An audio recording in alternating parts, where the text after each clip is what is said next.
అందరికీ నమస్కారం అండి. జేడీ వరల్డ్ యూట్యూబ్ ఛానల్కు స్వాగతం. నేను ఈరోజు చేయబోయే రెసిపీ బెండకాయ ములక్కాయ పులుసు అండి. ఈ రెండు కలిపి పులుసు పెడితే చాలా బాగుంటుందండి. దీనికి ఒక పెద్ద సైజు ఉల్లిపాయ, 2 మిర్చి, 2 మునక్కాడలు, బెండకాయ తీసుకున్నాను. ఇలా ముక్కలుగా కట్ చేసి పెట్టుకున్నానండి. ఇది రైస్లోకి చపాతీలోకి కూడా చాలా బాగుంటుంది ఈ పులుసు. కాస్త చింతపండు అండి, 1 నిమ్మకాయ సైజు కడిగి నానబెట్టాను. స్టవ్ వెలిగించి దాకబెట్టానండి. వేడైన తర్వాత తగినంత ఆయిల్ వేసుకోవాలి. పులుసు కూర కదా, 3 గరిటెలు ఆయిల్ వేసానండి. చాలా బాగుంటుందండి టేస్ట్ ఇది. దీనికి ఒక ఎండుమిర్చి, కాస్త మెంతులు, తాలింపులో మెంతులు వేస్తే చాలా ఫ్లేవర్ బాగుంటుందండి. పులుసు కూర కదా.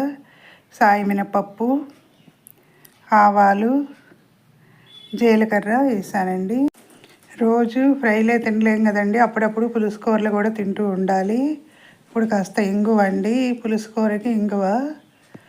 పులుసులో పచ్చడిలో కూడా వేసుకుంటే బాగుంటుంది ఇంగువ. కాస్త కరివేపాకు వేసి తాలింపు పెట్టానండి. ఇప్పుడు కట్ చేసి పెట్టుకున్న మిర్చి, ఉల్లిపాయ ఒకటి సరిపోతుందండి. ఇలా ముక్కలు పెద్దగా కట్ చేసుకుంటే పులుసులో బాగుంటాయండి ఉల్లిపాయ.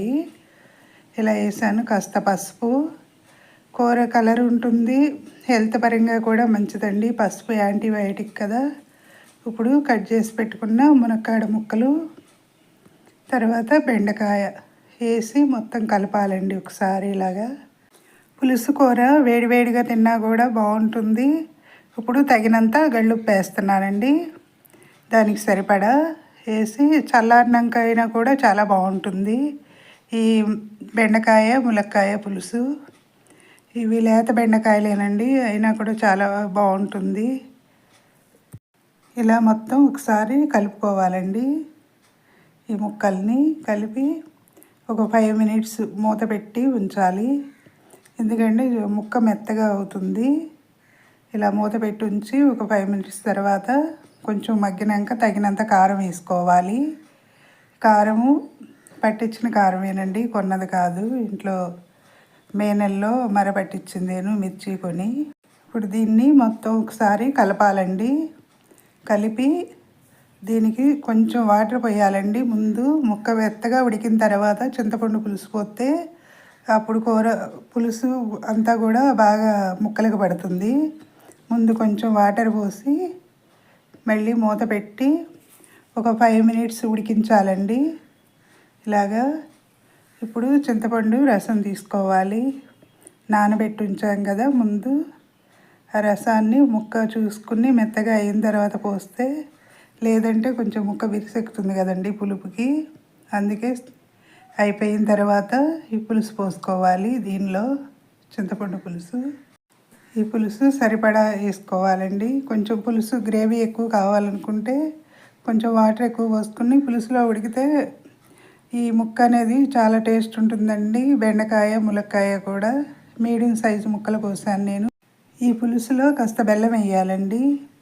పులుసు కూరలో దేనిలో కూడా బెల్లం లేనిదే రుచి రాదండి పులుసుకి.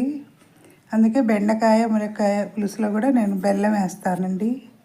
హెల్త్కు మంచిది బెల్లం, ఐరన్ ఉంటుంది కదా. ఈ పులుసు కూర టేస్ట్ కూడా చాలా బాగుంటుంది. ఈ వాయిస్ ఓవర్ ఇచ్చినంతసేపు కూడా ఈ పక్షుల శబ్దాలు బాగా వినిపిస్తున్నాయండి.